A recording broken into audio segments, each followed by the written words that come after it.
जय जय राधा रमण हरि बोल। जय जय राधा रमण हरि बोल। हे श्रीनाथजी बाबा, हे भागवत भगवान, हे कोटेश्वर दादा, हे विष्णु परमात्मा, हे प्रभु, अपनी कृपा, अपनी दया, हे दादा, हे ईश्वर, दीनानाथ, जय हो। स्वस्ति श्री गणेशाय नमः। श्री कृष्णाय नमः। श्री गुरुभ्यो नमः।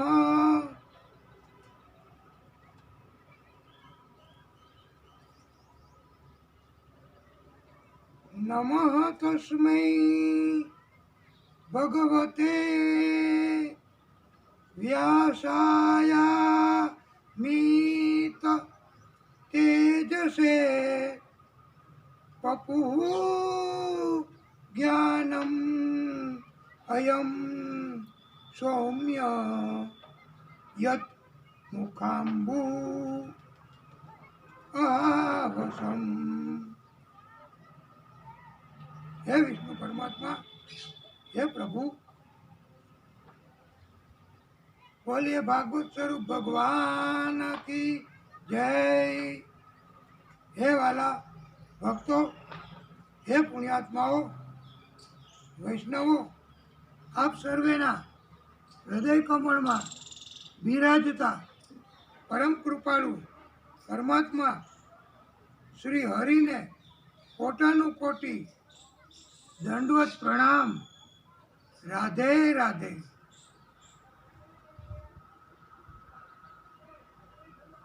આપણે 1 મિનિટ હૃદય કમળની વિશેષ પવિત્રતા ધારણ કરવાના હેતુથી ધૂન બોલીશું। भक्तों के प्यारे हरि हरि हरि हरि, आधार हमारे हरि हरि हरि हरि। श्रीमन्नारायण नारायण हरि हरि, श्रीमन्नारायण नारायण हरि हरि। तन मन में बसे हो हरि हरि हरि हरि, कण कण में बसे हो हरि हरि हरि हरि। श्रीमन्नारायण नारायण हरि हरि, भजो नारायण नारायण हरि हरि, बोलो नारायण नारायण हरि हरि। ओम नमो नारायण हरि ओम नमो नारायण। श्रीमन्नारायण नारायण हरि हरि। बोलिए भागवत स्वरूप भगवान की जय। कोटेश्वर दादा की जय।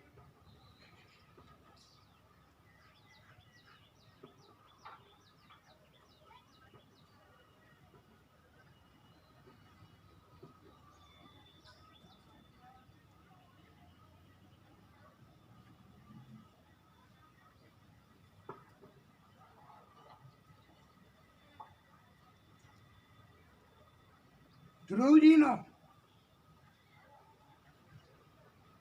બીજો પુત્ર છે તે વત્સર એ રાજા બન્યો।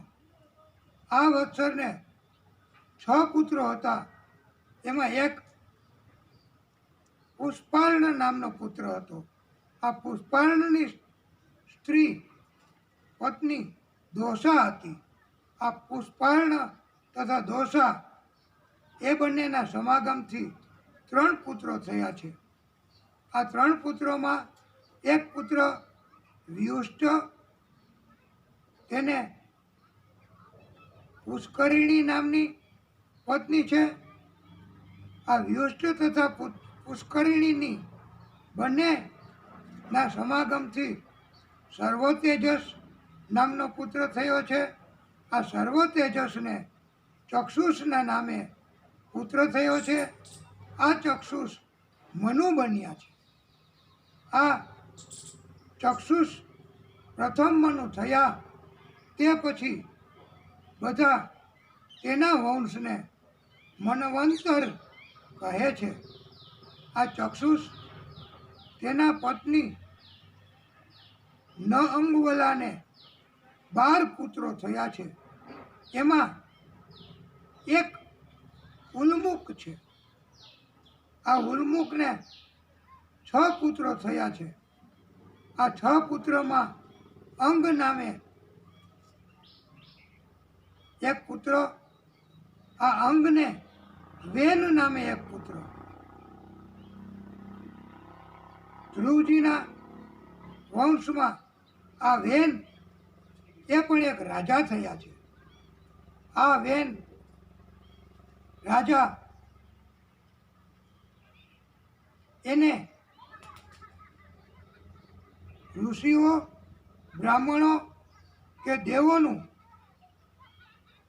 તમે સન્માન જાળવજો એમ બોધ આપવામાં આવ્યો છે.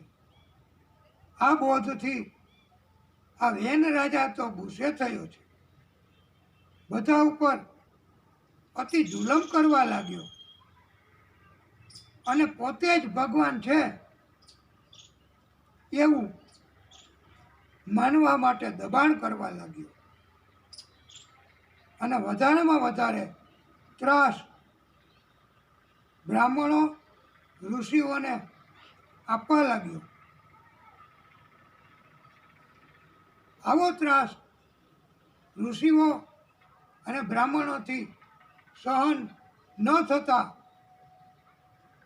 આ વેન રાજાને મારી નાખ્યો છે. આ વેનના મૃત્યુ બાદ કોઈ રાજા બની શકે તેવા વંશ ઉત્પન્ન થયા નહીં. રાજા વગરનું રાજ્ય ક્યાં સુધી ચાલે? ઋષિઓએ, બ્રાહ્મણોએ આ વેનના શરીરને સાચવી રાખ્યું. સમય જતાં વેનના શરીરના મંથન કરી અને તેમાંથી એક નિષાદ જાતિનો બટુક પુરુષ ઉત્પન્ન થયો છે. આ નિષાદ એ જંગલમાં જતા રહ્યા અને તપ કરવા લાગ્યા. હવે ઋષિઓ, બ્રાહ્મણોએ ફરીને વેનના શરીરમાંથી મંથન કર્યું, બંને હાથને હલાવ્યા. તેથી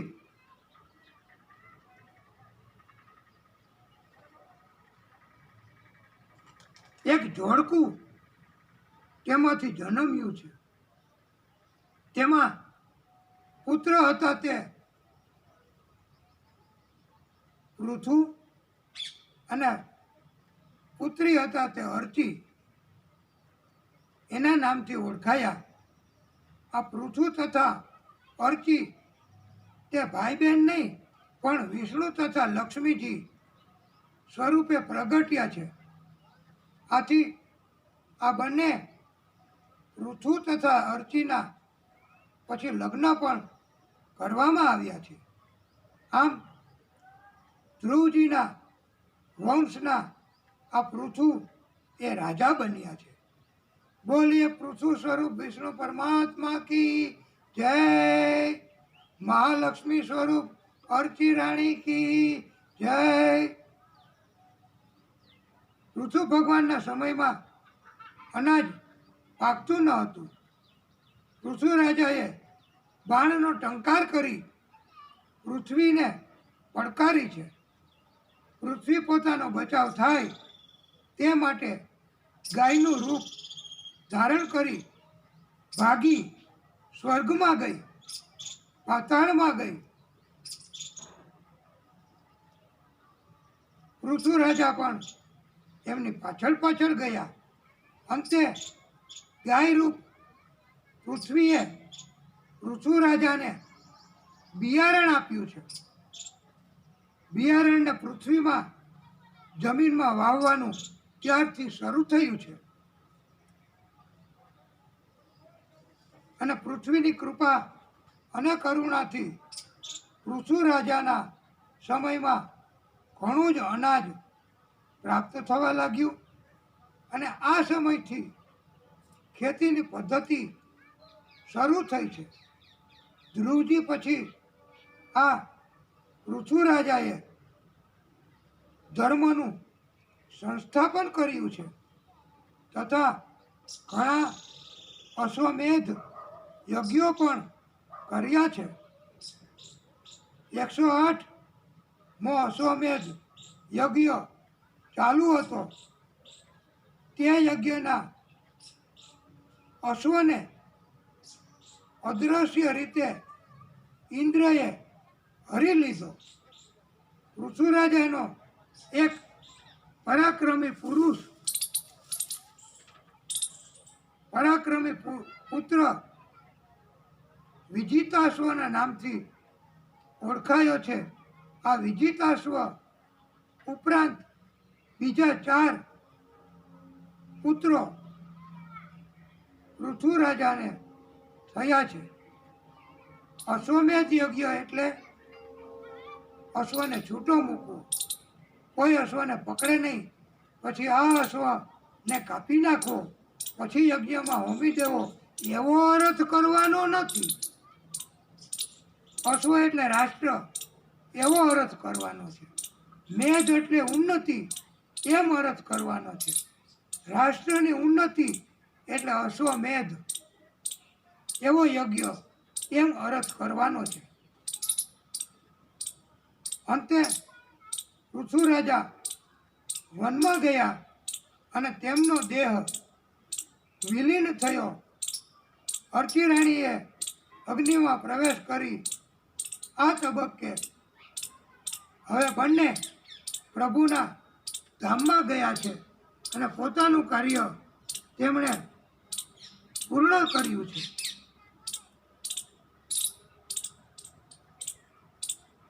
સમય જતાં બરહિષદ ના લગ્ન સમુદ્રની પુત્રી સતદ્રુતિ સાથે થયા છે. આ બરહિષ તથા સતદ્રુતિના સમાગમથી 10 પુત્રો થયા છે. અને આ 10 પ્રચેતસ કહેવાયા છે. આ 10 પ્રચેતસને સમુદ્ર કિનારે મહાદેવજીએ દર્શન આપ્યા છે.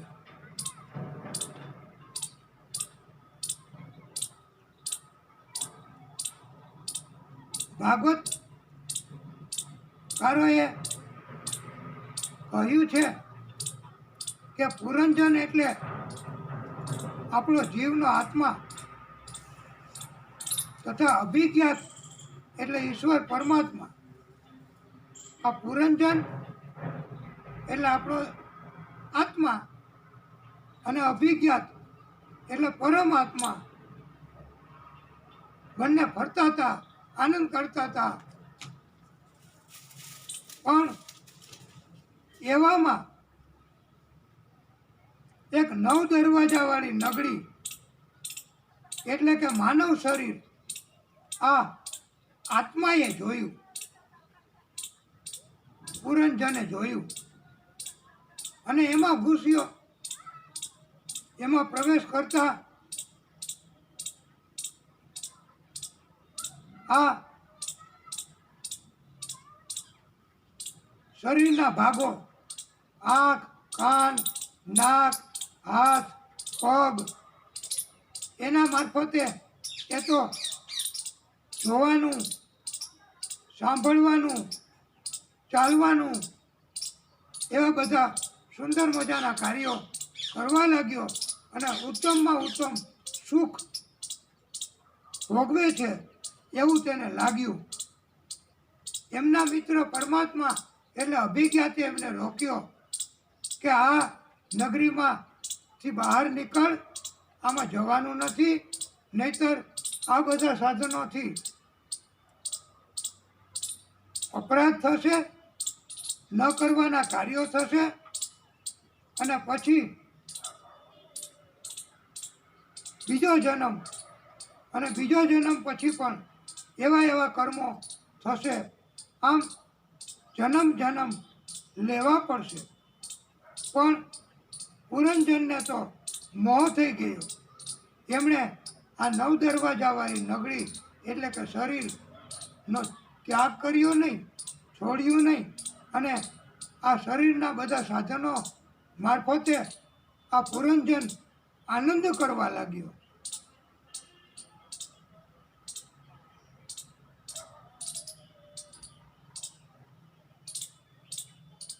અને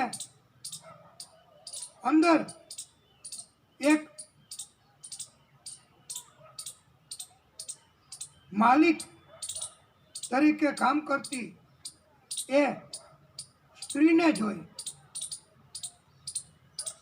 અને એમની સાથે એમણે લગ્ન કર્યા અને એમના માટે પણ પછી એમને રાજી કરવા માટે પણ બધા કાર્યો આ પુરંજન કરવા લાગ્યો. એમને જેની સાથે લગ્ન કર્યા તે બુદ્ધિ તે એના ચક્કરમાં પડ્યો અને એનું પુરંજનની તરીકે ઓળખવામાં આવે છે. આમ પુરંજન અને પુરંજની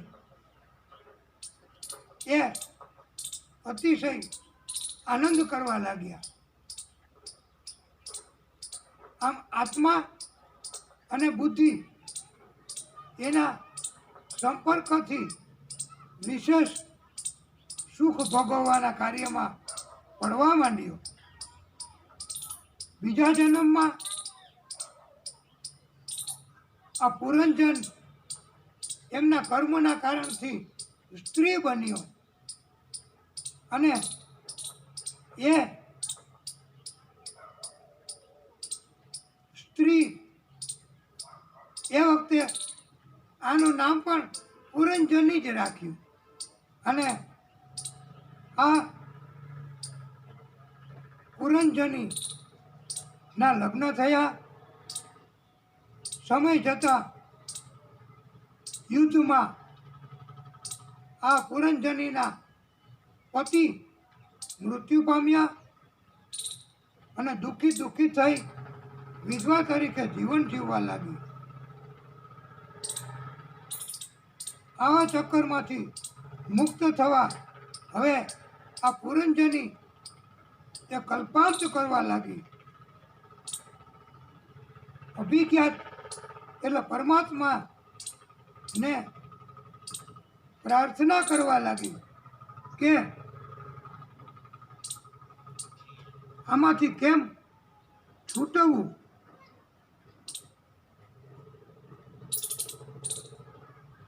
અંતે ઉપદેશ લાગી જતા પુરંજનીએ પોતાનું શરીર પણ જલાવી દીધું. ઈશ્વર તેને પોતાની સાથે લઈ ગયા અને આખરે કર્મના બંધનમાંથી એમને મુક્તિ આપી અને પાછું ઈશ્વરમાં સમાઈ ગયો.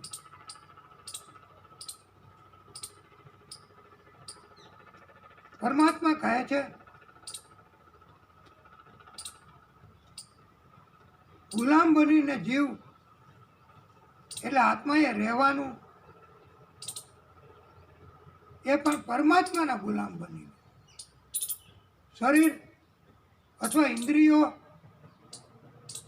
ને કાબૂમાં રાખવાની.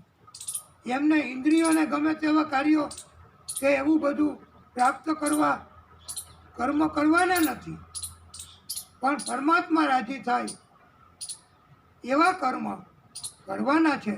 પરમાત્માના ગુલામ બનીને રહેવાનું છે. એમને રાજી કરવાના કાર્ય કરવાના છે. તો તે હંમેશા આપણને કર્મના બંધનથી બચાવે અને બીજા જન્મ લેવા ન પડે.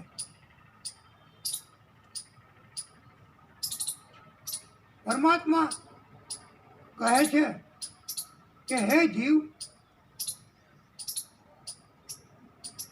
ખેતર ખેડવાનું કામ તું કર, પછી ઉપજ ઉગાડવાનું કામ હું કરીશ. ખાવાનું કામ તું કર, પછી પચાવવાનું કામ હું કરીશ. આમ પરમાત્માએ જીવની સાથે ગુપ્ત રીતે પણ મદદ કરે છે અને અઘરા કાર્ય છે જીવના, આત્માના, એ બધા પરમાત્મા કરે છે, ગુપ્ત રીતે મદદ કરે છે. અને દુનિયામાં મોહ ઉત્પન્ન થતો અટકાવે છે. જો આપણને મોહ અટકશે નહીં, છૂટશે નહીં, તો પછી આપણે આ દુનિયાને છોડવી પડે. મૃત્યુનો સમય આવે ત્યારે હંમેશા આ મોહના કારણથી તકલીફ ઉત્પન્ન થાય છે. આમ જગત એ આપણને માન આપે કે અપમાન કરે, આપણે માન અને અપમાન બંનેમાં સમાન ભાવ જ રાખવો. અને પરમાત્મા તરફ આપણે ફરજિયાત એમને રાજી કરવાના કર્મ કરવા અને પરમાત્માના કાર્ય કરવામાં જ આપણે મમતા રાખવી, જગતના કાર્ય કરવામાં નહીં. આમ પરમાત્માના કાર્યમાં મમતા રાખીએ, પ્રેમ, રુચિ રાખીએ, એકાગ્રતા રાખીએ, એટલે મોહ છૂટી જાય. અને મોહ છૂટે તો મૃત્યુ સમયે પણ તકલીફ ન થાય. આવો બોધ ભાગવતકારોએ આપણને કહ્યો છે. ત્યાર પછી પ્રિયવ્રત રાજાની કથા કહેવામાં આવી છે. એમને બે રાણી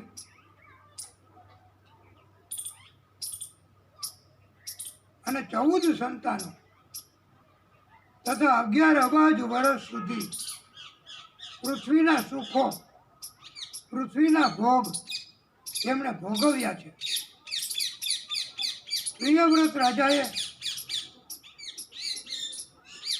તેના પુત્રો એને એક એક દ્વીપ સોંપી અને એના રાજા બનાવ્યા છે.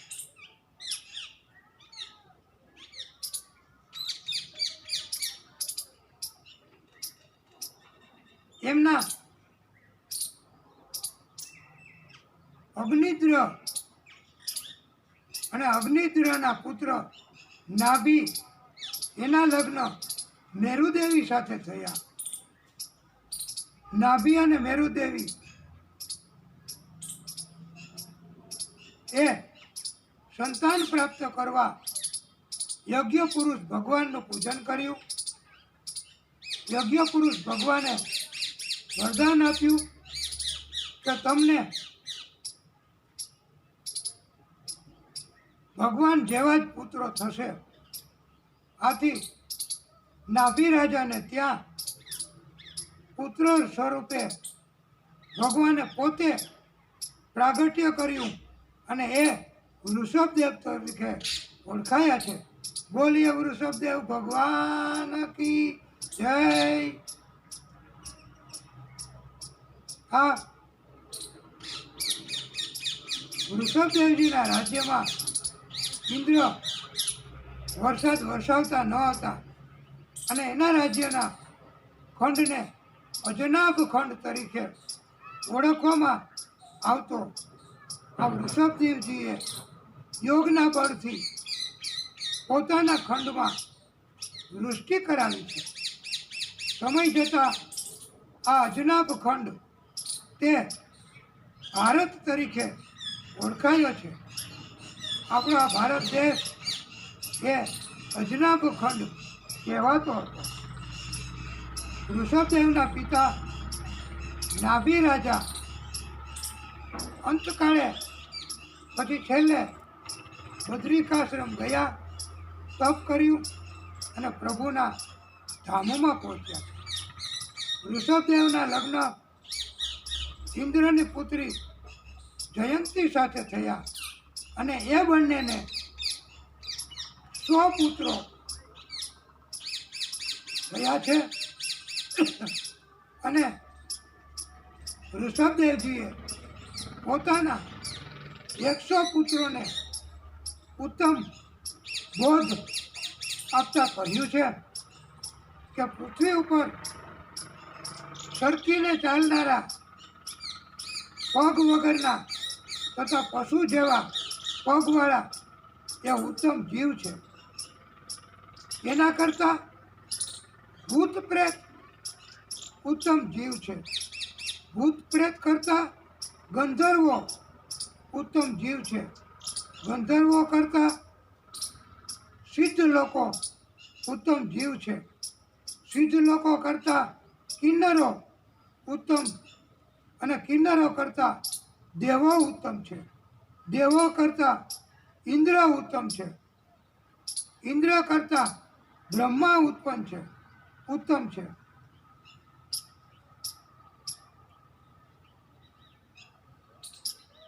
બ્રહ્મપુત્ર દક્ષ અને દક્ષ કરતાં મહાદેવ અને મહાદેવ કરતાં બ્રહ્મા અને બ્રહ્મા કરતાં હું એટલે વૃષભદેવ પોતે.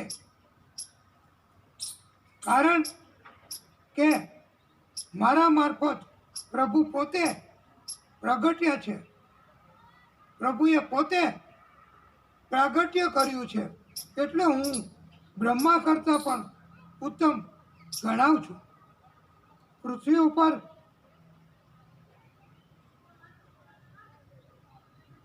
મારા કરતાં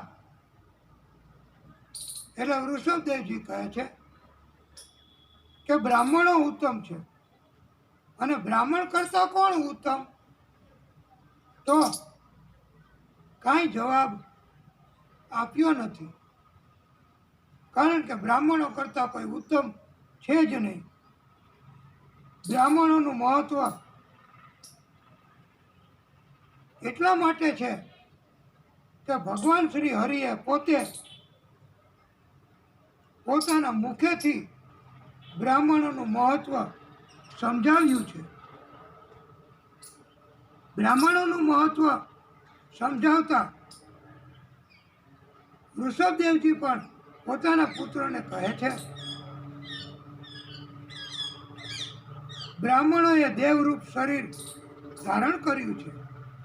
બ્રાહ્મણોમાં સમ, દમ, સત્ય, અનુગ્રહ, તપ, ક્ષમા, અનુભવ આવા 8 ગુણો છે. પરમાત્મા શ્રી હરિના મુખેથી સૌપ્રથમ વેદો નીકળ્યા, ત્યાર પછી બ્રાહ્મણો નીકળ્યા છે. બ્રાહ્મણોને ઉત્તમ ભોજન કરાવવાથી, સંતુષ્ટ કરાવવાથી ભગવાન વિષ્ણુ પરમાત્મા શ્રી હરિ પ્રસન્ન થાય છે. યજ્ઞ કરીએ ત્યારે સ્વાહા બોલીએ અને ત્યારે અગ્નિનું મુખ ખુલે છે અને ત્યારે આપણે એમાં હોમીએ છીએ. આમ વિષ્ણુ પરમાત્મા ને કાંઈ પણ અર્પણ કરવું હોય તો એક બ્રાહ્મણને આપવું, તેનાથી અમને પહોંચે છે. અને એક અગ્નિમાં હોમવું એટલે યજ્ઞ કરવા, એનાથી વિષ્ણુ પરમાત્માને પહોંચે છે. બ્રાહ્મણ અચાનક આપણે ત્યાં પધારે તો ઉત્તમ યોગ કહેવાય છે. એમાં પણ પગે ચાલીને આવે તો વધારે ઉત્તમ, તથા સત્સંગ કરવાવાળા બ્રાહ્મણ હોય તો એનાથી વધારે ઉત્તમ. અને આ બધા તત્વો હોય ઉપરાંત જો ધાર્મિક હોય તો પછી એકદમ શ્રેષ્ઠતમ. એટલે ધાર્મિક તત્વ એ વધારાનું તત્વ હોય તો પછી વધારેમાં વધારે ઉચ્ચ પ્રકારનો યોગ એ બ્રાહ્મણ પધારે તો બને છે. અને આવો યોગ થાય એવા બ્રાહ્મણ કોઈ પધારે તો એમને મનગમતા ભોજન કરાવવા, એની સેવા કરવી, વિદાય સમયે દક્ષિણા આપવી. આમ કરવાથી ભાગ્ય ઊંચનું બને છે. બ્રાહ્મણોએ એમ માનવાનું છે કે તેઓ મહાઋષિના વંશ છે, ભગવાન પરમાત્માના મુખ્યથી પ્રગટ્યાનું કહેવાય છે. આથી બ્રાહ્મણે પોતાના ધર્મ, કર્મ, ફરજ એનું પાલન કરવાનું છે.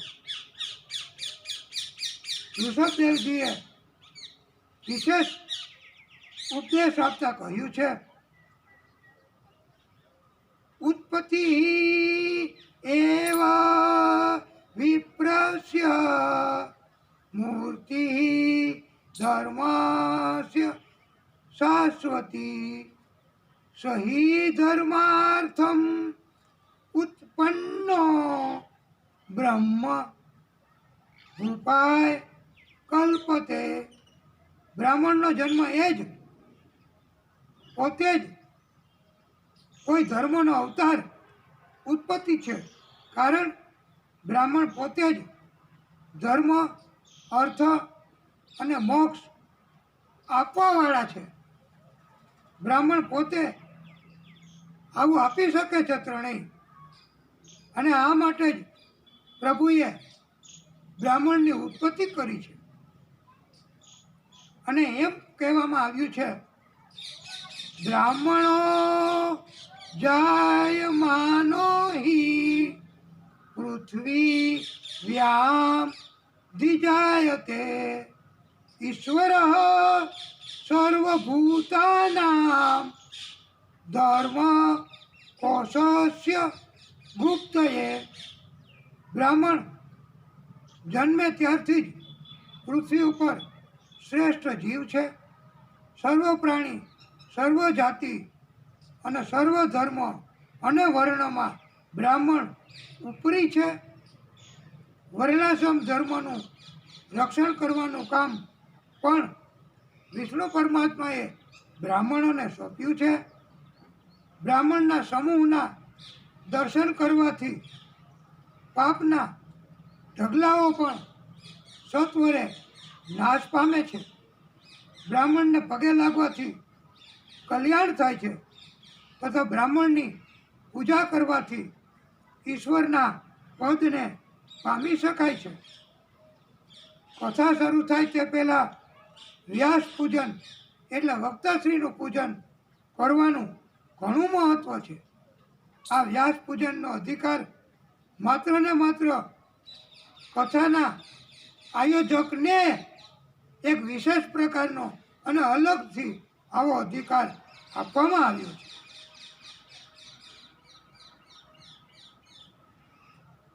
આખી પૃથ્વીમાં પ્રાણીઓમાં બુદ્ધિમાન પ્રાણી વધારે ઉત્તમ છે. બુદ્ધિમાન પ્રાણીઓમાં મનુષ્ય વધારે ઉત્તમ છે. અને મનુષ્યમાં બ્રાહ્મણો વધારે ઉત્પન્ન છે. આખું જગત દેવતાઓને આધીન છે. દેવતાઓ મંત્રોને આધીન છે. મંત્રો એ બ્રાહ્મણોને આધીન છે. બ્રાહ્મણ તે પરમાત્માના જુદા જુદા સ્વરૂપો પૈકીનું એક સ્વરૂપ જ છે. પૃથ્વી ઉપર જેટલા તીર્થો છે તે બધા બ્રાહ્મણના જમણા પગમાં રહેલા છે. વેદ વગર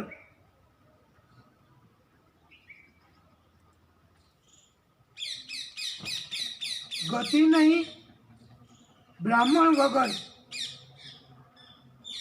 મતિ બુદ્ધિ નહીં, ગાય વગર ઉન્નતિ કે મોક્ષ સંભવિત નથી.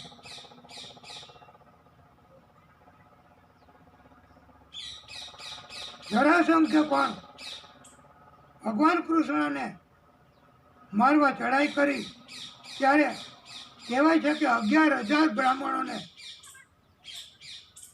મંત્રો કરવા, યજ્ઞ કરવા બેસાડી દીધા હતા.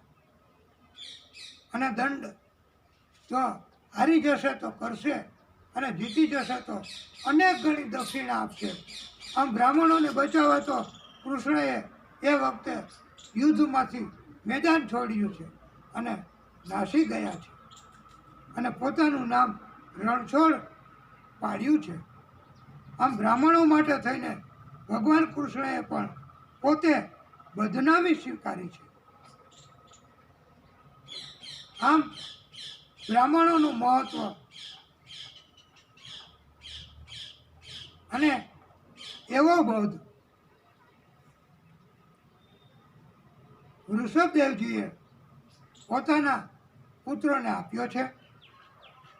પછી યોગમાયાની વાસનાથી કેવળ અભિમાનના ભાસના કારણથી જ આખી પૃથ્વી તટ પર આ વૃષભદેવજી પછી તો વિચરતા રહ્યા. કોક, વૈંક, ઉટક આદિ દક્ષિણ કર્ણાટકના દેશોમાં ગયા. મોઢામાં પથ્થરનો ટુકડો રાખ્યો, વિખરાયેલા વાળ સાથે વિચરતા હતા. પાગલની જેમ દિગંબર સ્વરૂપમાં આ વૃષભદેવજી ફરતા હતા. ઝંઝાવતથી જંગલમાં આગ લાગી. વાંસના લાકડાઓ ના ઘર્ષણથી આખું જંગલ આગમાં બળી ગયું અને વૃષભદેવજી પણ એ મોક્ષ ગતિને પામ્યા અને પ્રભુના અંદર પોતાને વૃષભદેવજીને પ્રભુએ પોતાનામાં સમાવી લીધા છે. સૂર્યદેવનું તેજ પ્રકૃતિથી પર છે તથા શુદ્ધ સત્વમય છે તથા કર્મ પ્રમાણે આ ફળ આપે એવું છે. એકદા તું મહાન દયામ કૃતાભિષેક નૈયમિકા વશ્યકો બ્રહ્મા અક્ષરમ અભિગૃણાનો મહર્ત ત્રયમ ઉદકાંત ઉપવિશે વિવેશ. એકવાર ગંડકીના નામથી પ્રસિદ્ધ નગરી, જેને ચક્ર નદી પણ કહે છે, આ નદી શિલાઓથી વહેતી પવિત્ર નદી છે. આ નદીમાં સ્નાન કરી નૈમિતિક તથા શોચ કર્મોથી પરવારીને ભરતજી ઓમકારનો જપ કરતા હતા. 3 મુહૂર્ત સુધી ગંડકીના પ્રવાહમાં રહી અને જપ કરતા. તત્ર તદા રાજન હરણી પીપાસયા જલાશય અભ્યા સમ એ કઈ વોપજ ગામ. આ સમયે તરસથી વ્યાકુળ થયેલી એક હરણી એકલી જ ગંડકી નદીના કિનારે આવી. તે હરણી ગંડકી નદીનું પાણી પી રહી હતી. ત્યાં તો ગરજતા સિંહની ત્રાડ અને એવી ત્રાડથી ભયભીત બની અને હરણી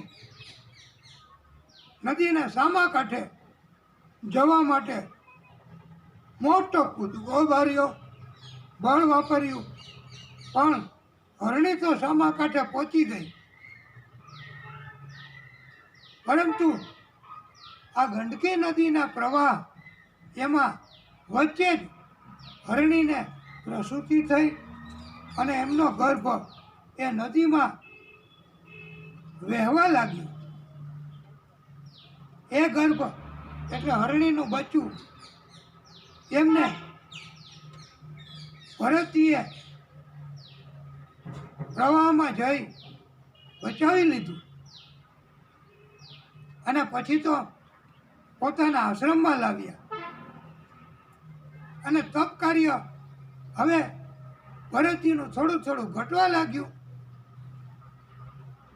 તેઓ એને હરણના બાળમાં પ્રીતિ થવા લાગી, મોહ જાગ્યો અને તપ ઘટ્યું.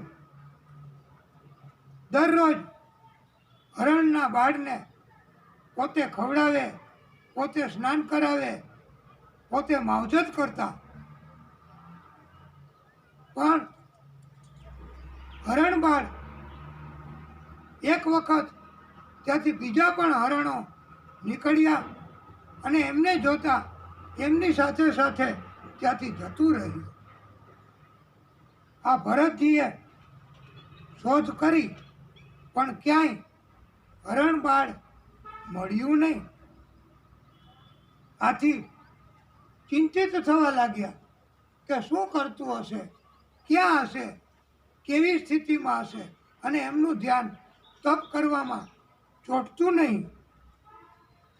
અને અંતે આવી સ્થિતિમાં હરણબાળમાં મોહ થવાના કારણથી ભરતજીનું મૃત્યુ થયું અને બીજા જન્મમાં આ ભરતજીને હરણના યોનિમાં જન્મ લેવો પડ્યો. તથા એ સમયે એમને બધું યાદ તો હતું જ, આગલા જન્મનું કાંઈ ભૂલાયું નહોતું, એવું એનું તપનું બળ તો હતું જ. પણ પછી એ હરણની યોનિમાં પણ તપ કાર્ય જ કરતા. એના સિવાય બીજા કોઈમાં મોહ ઉત્પન્ન ન થાય એમ ધ્યાન રાખતા. અને હરણનો યોનિમાંથી તેમનું મૃત્યુ થયું અને એમનો ત્રીજો જન્મ થયો બ્રાહ્મણના ઘરે. અને આ ત્રીજા જન્મમાં પણ એમનું નામ ભરત રાખવામાં આવ્યું છે. અને ભરત એ કોઈ પ્રવૃત્તિમાં કે કોઈનામાં હવે ધ્યાન આપતા જ નથી. કોઈની સાથે સંપર્ક કરતા જ નથી. એમને અગાઉના જન્મનું જ્ઞાન હતું. કોઈની સાથે મોહ, કોઈની સાથે માયા, કોઈની સાથે કોઈ સંબંધ કે સંપર્ક રાખવો નહીં, બોલવું જ નહીં. અને આ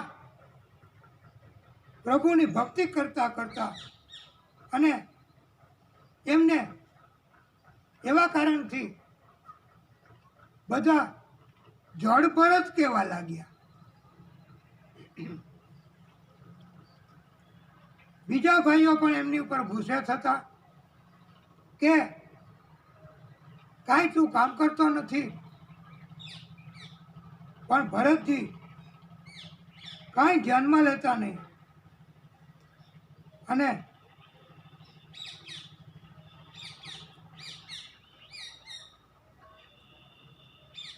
જે કાંઈ ખાવાનું મળે તે ખાઈ અને ગમે ત્યાં સૂઈ રહેતા.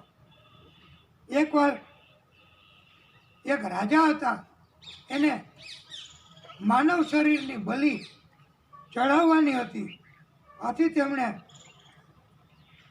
ધન આપવાની લાલચ બતાવી 4 કપટ કરવા વાળાઓએ આ ભરતજીને લઈ ગયા અને રાજા પાસેથી ધન લઈ અને જતા રહ્યા. ત્યારે રાજાએ આ માનવ દેહ ધારણ કરનાર જડ ભરતની બલિ ચડાવવા માતાને એમને શણગાર કર્યો. ભરતજીને પણ શણગાર કર્યો. આ ભરતજીને કાંઈ ભય કે કોઈ લાગણી કે કોઈ આનંદ થતો નથી. ઉત્તમ ભોજન કરાવ્યા પણ એમને કાંઈ અસર થતી નથી. પછી તો આ જડ ભરતજીને વધસ્તંભ પાસે લઈ ગયા અને ત્યાં એમને મસ્તક કાપવા માટે જેવો પ્રહાર કરવા ગયા કે તુરત જ એમાંથી જે મૂર્તિ હતી ભદ્રકાલી માતાની, તેમાંથી સાક્ષાત માતાજી પ્રગટ થયા અને માતાજીએ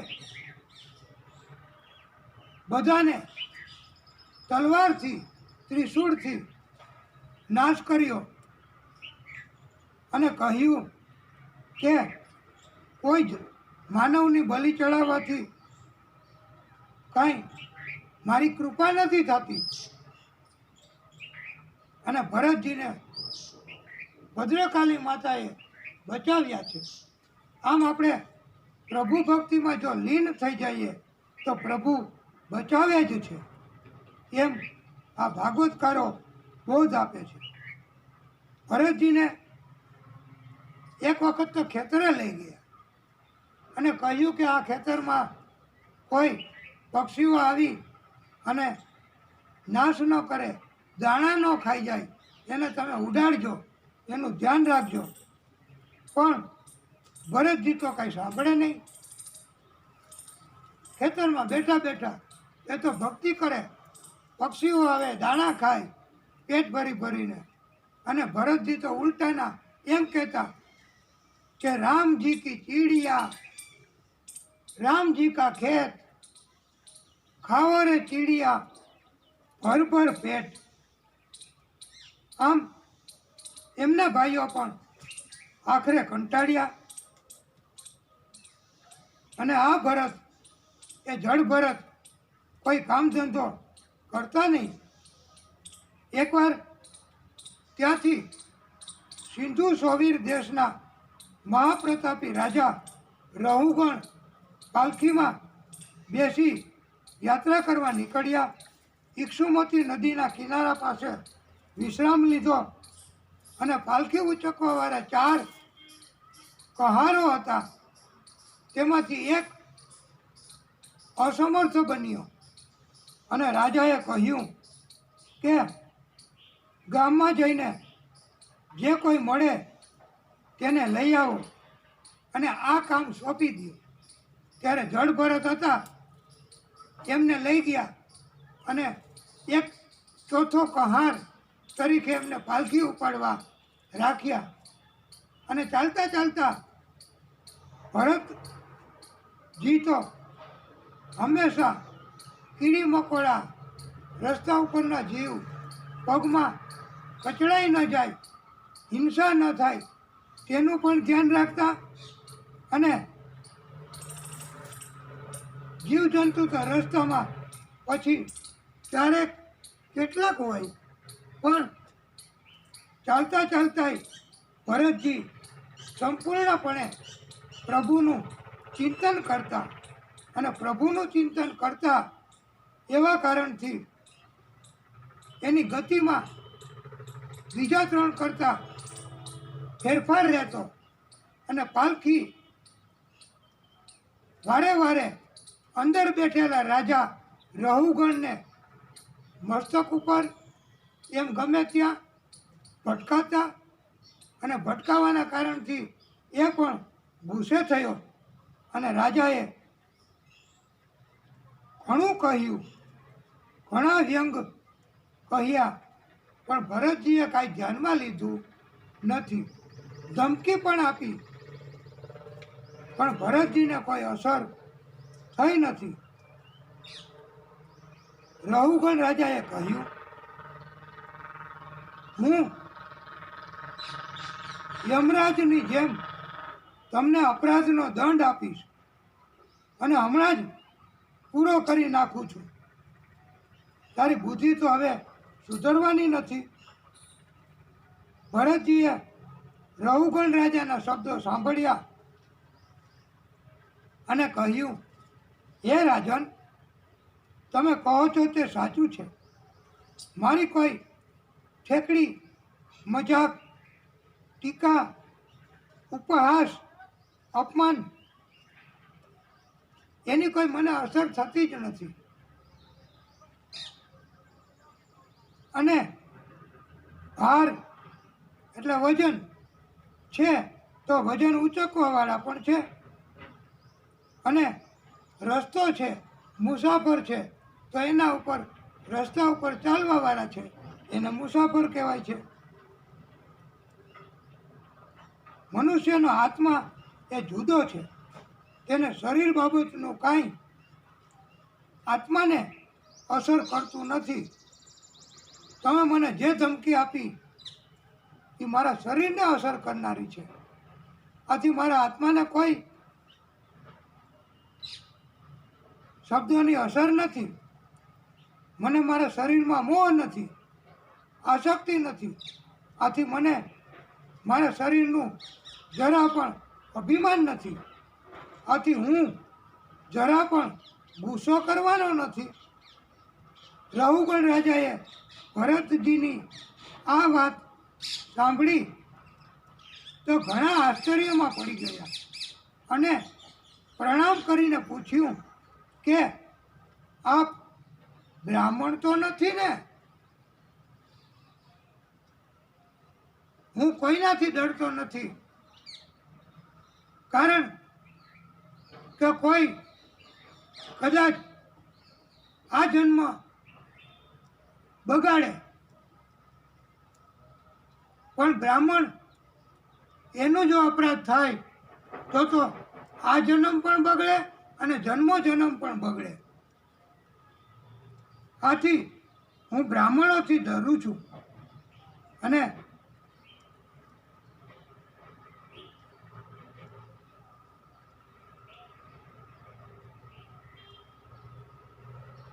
જળભરતજીએ કહ્યું, હે રાજન, જીવોની ઇન્દ્રિયો, મનની 11 વૃત્તિ, 5 ક્રિયાના રૂપમાં, 5 જ્ઞાનના રૂપમાં અને 1 અભિમાનના રૂપમાં, જ્યાં સુધી જીવ બધી જ ઇન્દ્રિયોના સુખને, સંગને છોડશે નહીં, ત્યાં સુધી માયામાંથી મુક્ત નહીં થાય, બીજા જીવને ઓળખી નહીં શકે તથા પૃથ્વીમાં, સંસારમાં એ જીવ ભટકતો જ રહે છે. આથી હે રાજા, તમે પરમાત્મા શ્રી હરિના ચરણોમાં, પરમાત્મા શ્રી હરિ સાથે અને બીજા આત્માઓ સાથે પ્રીતિ રાખો. રહુગણ રાજાએ ફરીથી ક્ષમા માગી, વંદન કર્યા, પ્રાર્થના કરી અને કહ્યું કે મારા રાજવીપણાના અભિમાનના કારણથી આપ સાધુ સમાન બ્રાહ્મણની મેં અવજ્ઞા કરી મને મારી હવે ઉત્તમ ગતિ થાય અને હું આવા કર્મમાંથી મુક્ત થાવ તે માટે તમે કૃપા કરી અને મને વિશેષ જ્ઞાન આપો. ત્યારે વિશેષ ઉપદેશ આપતા કહ્યું, માણસોએ પોતાના આત્માની શક્તિને ઓળખવાની છે તથા જ્ઞાન પ્રાપ્ત કરવું તથા આ જ્ઞાનનો સદુપયોગ કરી જગતની સંસારની બધી માયાને છોડવી. આ રીતે જ્યારે માણસો આત્માની શક્તિને ઓળખી જશે ત્યારે માણસોએ જગતમાં અટકવું નહીં પડે તથા માણસો જગતના બધા જ કષ્ટો દુઃખોમાંથી મુક્ત થશે.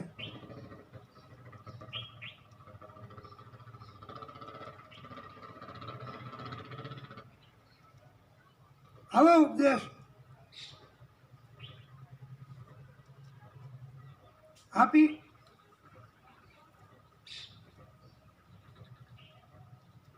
રહુગણ રાજાનો પણ કરુણા કરીને ઉદ્ધાર કર્યો.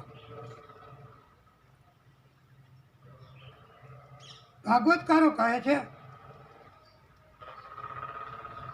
પર્વતો નદીઓ એમની પણ કથા અતિ વિસ્તૃત છે. મેરુ પર્વત ઉપર 1100 યોજન ઊંચું આંબાનું વૃક્ષ છે. આ આંબાના વૃક્ષમાંથી અરુણોદા નામની નદી વહે છે. આ અરુણોદા નદીમાં પાણી નહીં પણ આમનો રસ, કેરીનો રસ વહે છે. અમૃત સમાન આ મધુર રસ છે. આ મેરુ પર્વત ઉપર જાંબુના ઘણા ઝાડ છે. આ જાંબુના ઝાડમાંથી હાથી જેવડા જાંબુ ફાટીને નીચે પડે છે. તેમાંથી જાંબુનો રસ વહે છે. આ રસ એની એક નદી જેને જાંબુ નદી કહેવાય છે.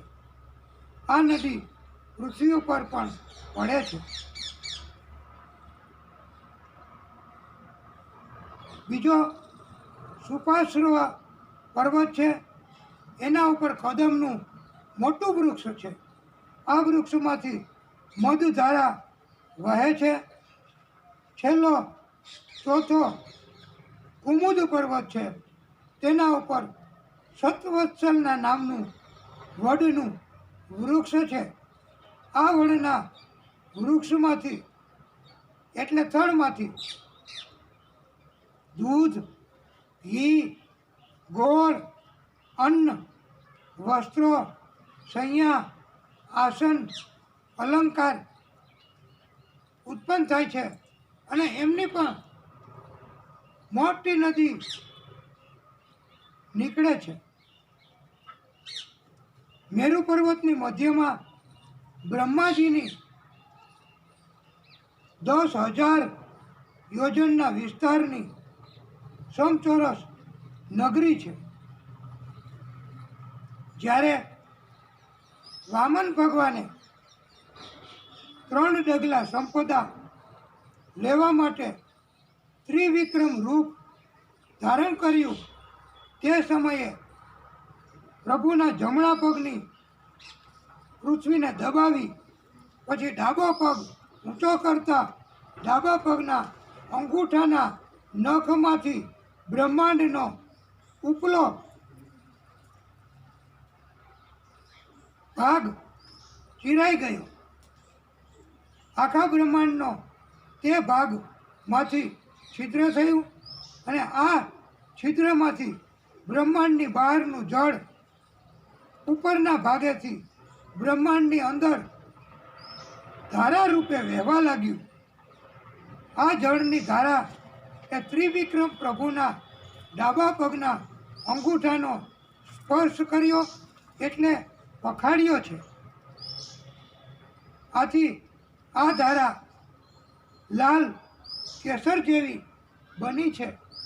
આ ધારા એ પ્રભુના ડાબા પગના અંગૂઠાને સ્પર્શમાં આવતા બ્રહ્માંડના બધા જીવોના પાપ એને નાશ કરનારી છે. અને ભગવત પદી તરીકે આ ધારાને ઓળખવામાં આવે છે. ત્યારબાદ સહસ્ત્ર યુગો પસાર થયા અને જલધારા સ્વર્ગના મસ્તક ઉપર ઉતરી છે અને તેનું નામ જાહ્નવી, ભાગીરથી એવું પણ પડ્યું છે. સ્વર્ગના આ મસ્તક જેના પરથી આ જલધારા ઉતરી છે તે મસ્તકને વિષ્ણુપદ કહે છે.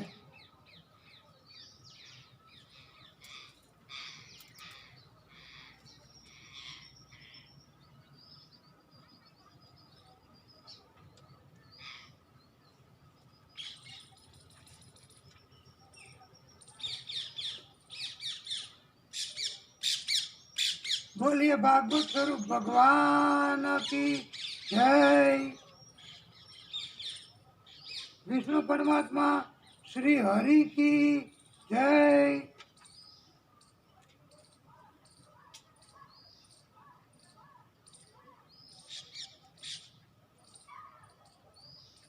સૂર્ય એ 2.25 નક્ષત્ર ફરે એટલે 1 માસ થાય છે. પિતૃઓનો 1 દિવસ તથા 1 રાત્રિ તે મનુષ્યનો 1 મહિનો થાય છે. સૂર્ય 2 રાશિ પસાર કરે એટલો સમય એને 1 ઋતુ કહેવાય છે.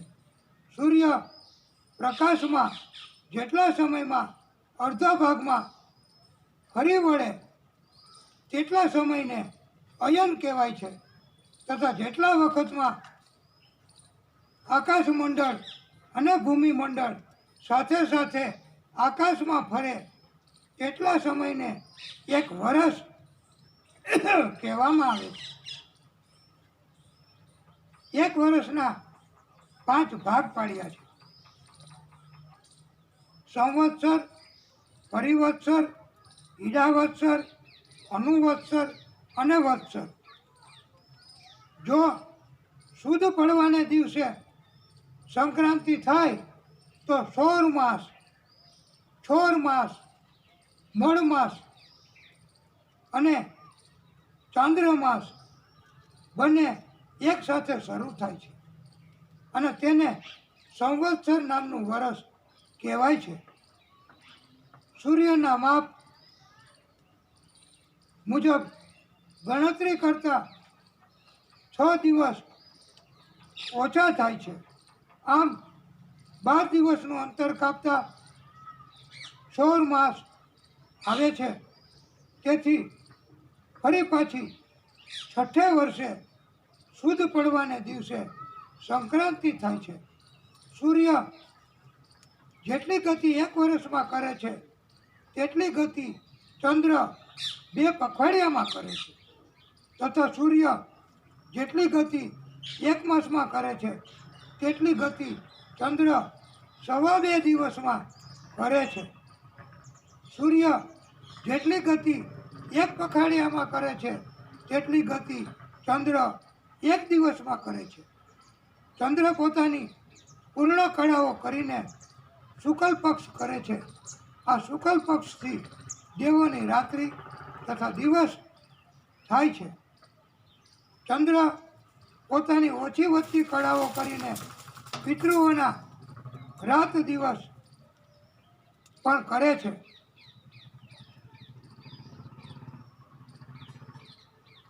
ગુરુથી દૂર શનિનો ગ્રહ છે. શનિ 1 રાશિમાં 30 માસ રહે છે.